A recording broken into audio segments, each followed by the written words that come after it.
And here we Ciao go, Fabri. Fra. Ciao, ciao, ciao. How are Ciao. you? Hope it's all good. All Many things to say. yes, Uh, Many things many to things say. happening. Yes. Many things always happening. We are at the beginning of March, but as you can see, guys, we're always live here on the channel. We're always delivering you all the latest. And remember again to subscribe, to comment, to send in your comments also in the chat.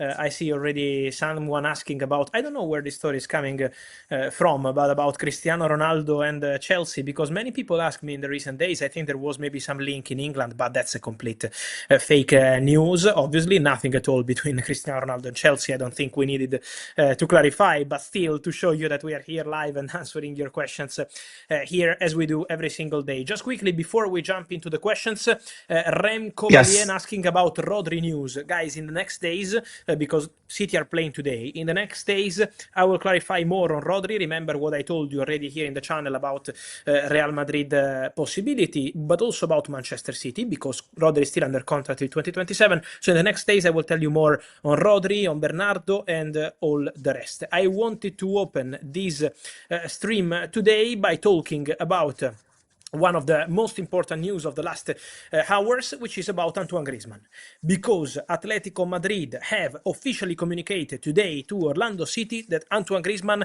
stays at the club until the end of the season. So he's not going to Orlando City immediately. Remember that the original proposal from the MLS side was for Antoine Griezmann to join immediately. The transfer window is still open in MLS for the next few days. So Orlando City made a proposal to Griezmann and to Atletico Madrid to join the club immediately, and so it meant probably to leave Atletico Madrid in the middle of the season, in a crucial moment of the season. Atletico have been fighting to keep Griezmann because they have the Copa del Rey final against Real Sociedad in Sevilla. They have the Champions League, of course, still ongoing. In La Liga is now already clear what's going to be their final position, but still 2 trophies to compete for, and so Antoine Griezmann is staying.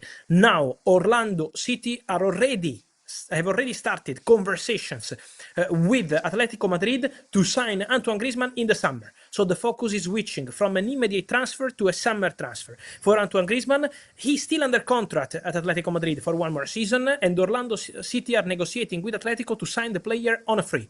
So it would be something like, okay, we don't attack Griezmann for now, but let him come to the club in the summer for free. This is the conversation underway right now, and so I think Griezmann to MLS can still happen, but in the summer, not now. So Fabri, looking at the chat, we are seeing a lot of names like Diomande, Senesi, players that I'm sure we will talk more in the coming weeks, coming days. But when it's March, when it's April, is also the key moment to talk about not only players but also managers, directors. So I think also you have some news to share about directors. Yeah, and it's something about former Arsenal director, the Brazilian director, Edu Gaspar, who is leaving Nottingham Forest.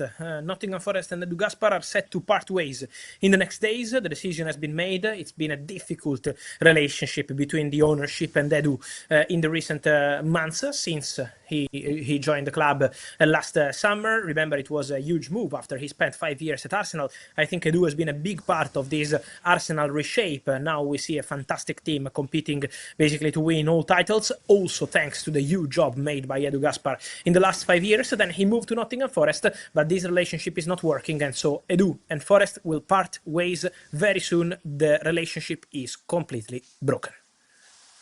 Moving to players now, a name that I already mentioned before, Senesi is someone to watch, I think, in the coming weeks. So what's the situation about him?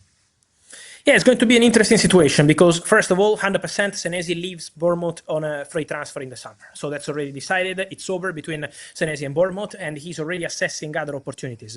Bournemouth, for example, are already looking at the market for opportunities to replace him. For example, the director at Bournemouth, Tiago Pinto, knows the Italian market so well, and one of the players they've been following is Thiago Gabriel at Lecce, also Muaremovic at Sassuolo. So Bournemouth are already preparing for a new centre-back to join the club.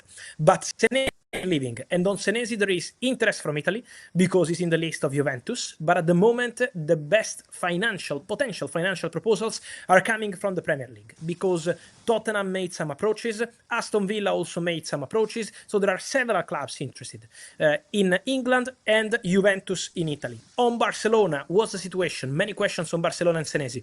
At the moment, Barcelona are taking Senesi into consideration as a low-cost option. Remember, free agent, so it will be an opportunity, but is not a priority target. So it's not that high on Barcelona list. Is an option being considered, but only if they can't get their top targets. So, Fabri, I think looking at the chat, there is one club dominating, I have to tell you. So, just to let you know, Barcelona is everywhere here. So, talking about Barcelona, who is the dream target for the summer? Yeah, one of the dream targets for sure, and the players really appreciate it in terms of defenders. Today I want to focus on defenders, is Alessandro Bastoni. Remains Alessandro Bastoni. They love Alessandro Bastoni at Barcelona. But I keep repeating, for Inter, he's an absolutely crucial player. He's not a normal player. He's one of the best players they have. He's Italian. So the link is genuine because Barcelona like Alessandro Bastoni, but it's a complicated deal. And it will also depend on how much Barcelona will invest on different positions. Don't forget that Barcelona will probably invest the 30 million euros to sign Marcus Rashford on a permanent transfer. Don't forget that Barcelona are looking for a center striker, number 9. So probably depends on budget if they can really afford Alessandro Bastoni or not. This is why there are several options in the list, several players being followed. I see many questions on Luka Vuskovic. On Vuskovic, guys, I will tell you more from next week. At this stage, I can tell you that it's not only Barcelona. Giant clubs around Europe, and remember, he's owned by Tottenham, so he's a Tottenham player, but all the top clubs in Europe are basically interested in Luka Vuskovic. So I think it's going to be a long race. But for sure, there are several clubs following the player. He's now doing fantastic at Hamburg, and then he's going back to Tottenham in the summer. Talking about Barcelona, are there also other players in the list that are maybe less expensive? And we know that you mentioned Bastoni is a top target, but also will be an important deal to make.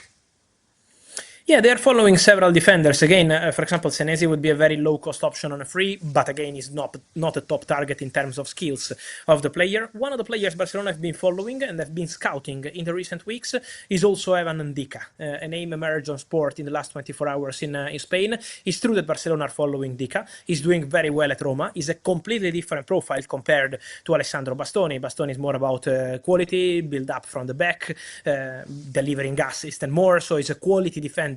Evan Ndika obviously has quality, but his main skills are about the physicality, the ability to defend. He's super fast, so he's a different profile. Barcelona are still assessing options internally, still nothing is decided, it's very early, it's March, but Evan Ndika is one of the players they're following. Obviously, financially, I think Ndika would cost way less than Alessandro Bastoni, but still an important player for Roma. He's doing fantastic for them. Remember, they signed him on a free from Eintracht a few years ago, and they believe Ndika is a crucial part of the project. So less expensive, yes, but also not an easy deal for Barcelona. So following several options, but it's true that Barcelona have been scouting Evan Ndika, who is doing fantastic under Gasperini at Roma this season.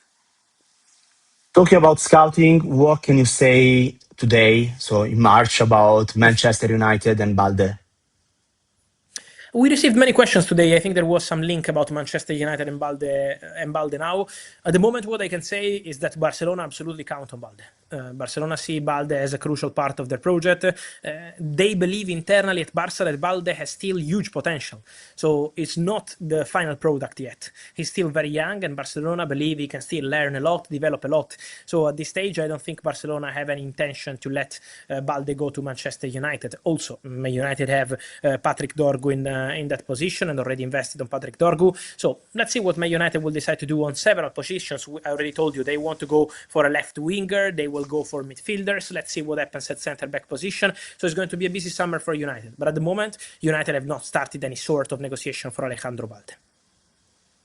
Okay, Fabri, so I think this is it for today. We'll be back here in the channel, as always, very soon. And I don't know if you want to conclude with something. Otherwise, I see you next time.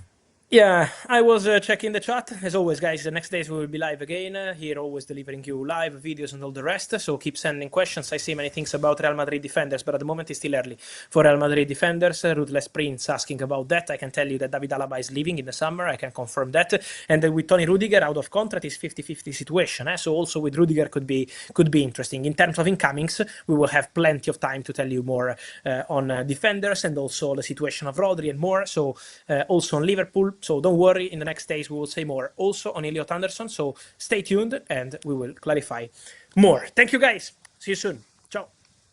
Thank you.